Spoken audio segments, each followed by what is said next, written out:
Welcome to the IVF Journey with Dr. Michael Chapman, the podcast for couples who struggle with infertility and want to fulfill their dreams of becoming parents.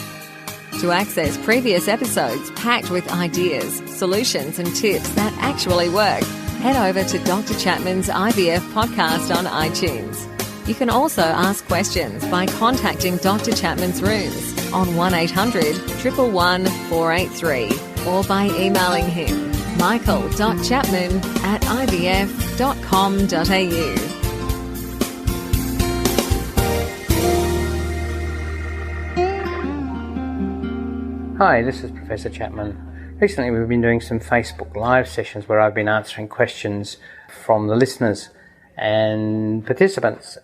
What you're about to hear now is some audio of those segments, and I hope they'll be useful for you. One of the major issues in my world in the infertility clinic is the issue around women who get older having less success, both in terms of getting pregnant spontaneously, but obviously more importantly from an IVF perspective. The understanding of why, as women get older, their eggs become less fertile goes back to the basic physiology of the mechanisms within the egg that create a mature egg. So that cycle of development begins with what is called the primordial follicle. So when women are born, when girls are born, when babies are born, baby girls are born, they have something in the order of 1 million to 2 million eggs. When you get to the menopause, there are none left. So each month,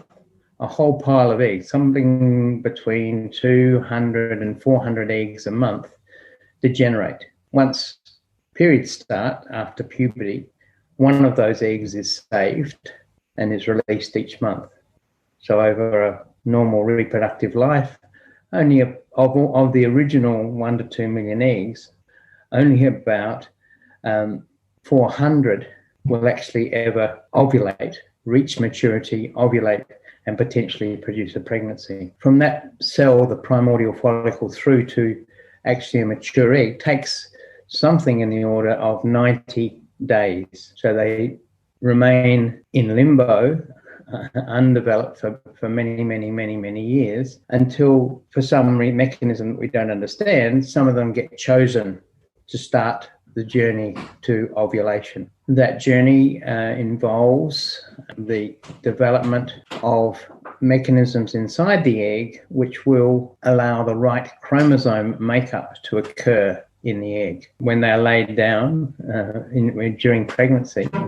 From that point, the egg contains 46 chromosomes, like the rest of the cells in the body. But a mature egg only has 23 chromosomes because its partner, the male, the sperm, also has 23 chromosomes, and the 23 plus the 23 then goes back to produce the 46 chromosomes that are essential for normal human development. So within the egg, as it heads through the menstrual cycle, the ones that are developing well will go through the process of, technical terms, meiosis 1 and meiosis 2. And what's happening there is that the chromosomes come in pairs, and those pairs break up so that there's now 2 sets of 23 chromosomes. One lot of those 23 chromosomes actually gets pushed out of the cell. And that's how scientists know that an egg is mature, because when we look under the microscope, we can see a little blob outside the eggshell, and that tells us that the egg is a mature egg because it's got rid of half its chromosome makeup. All of those processes to go through meiosis require energy, and within the cell, within an egg cell, there is an energy source called the mitochondria. They're like little batteries.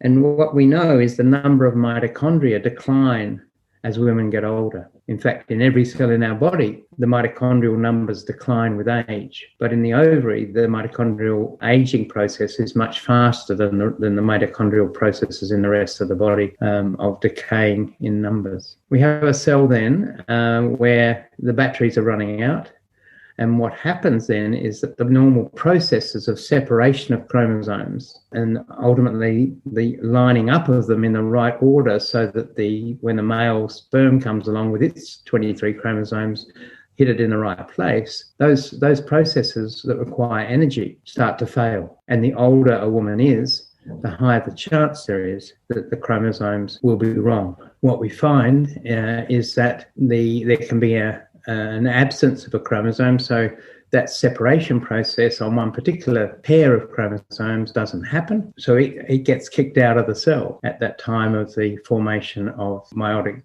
division. So when that leaves that cell, that egg, deficient of one chromosome, it's called a monosomy. The alternative is that the pair doesn't separate within the egg, and both chromosomes hang together within the egg. But when the male partner chromosome comes along, it means you end up with 3 chromosomes of that particular number. The classic example of that is Down syndrome, where there are 3 chromosome 21s. Most of those are due to that inability or the abnormality that the egg has not been able to get rid of one of its 21 chromosomes. And this aging process obviously then reflects itself with higher Downs babies. The older you are, the greater your chance for a Downs baby. More importantly, the rate of miscarriage is increased because of these genetic abnormalities, which nature deals with most of them. And it also reduces fertility. What we know is that abnormal embryos being produced with IVF are in higher percentage the older a woman is. So if we create 10 embryos in a woman who's 30, we would expect about half of them to be genetically abnormal. When she gets to 45, 98% of embryos we test are genetically abnormal, which reflects this egg quality problem. You can get embryos created with these abnormal eggs, but the majority of them will not produce a pregnancy. Even if they grow for 5 days in the laboratory and look beautiful embryos, when we test them at 45, 98% of them are going to be a problem and they will either not implant or they'll have a miscarriage. So we fight that battle. And to date, there's a lot of research going on as how we can put energy back into the eggs. People have tried various chemicals in animal experiments and successfully reversed the process. There's products being sold on the internet that claim to do the same thing, but to date, no scientific studies have been done with those compounds to prove that they're any better than taking a block of chocolate or eating a block of chocolate. And hopefully that will be the breakthrough, because if women have eggs and those energy sources are good, then we will get more genetically normal embryos, which will therefore create more pregnancy. That's probably another decade away, but I'm sure we're heading in that direction. Aging of eggs is a serious issue that I face almost every day. Even today, in a 47-year-old woman who's trying to get pregnant, I had to break the news that her stimulation of her ovaries has failed, that she is not able to produce eggs even, so that not even getting to the stage of worrying about whether they're normal or abnormal, we're just not going anywhere because the numbers of eggs have gone down, but also the actual quality of the eggs has gone down. So I suppose the basic message is, and it's impossible to reverse time, but the basic message is getting pregnant before the age of 35 is far more likely to guarantee you a baby than later in life because of egg quality. And don't forget that you can access all the previous episodes by going to our website www.theivfjourney.com and select IVF Journey podcast from the navigation menu.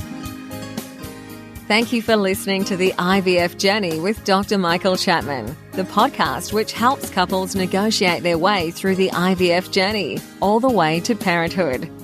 You can also ask questions by contacting Dr. Chapman's rooms on 1800 111 483 or by emailing him michael.chapman@ivf.com.au.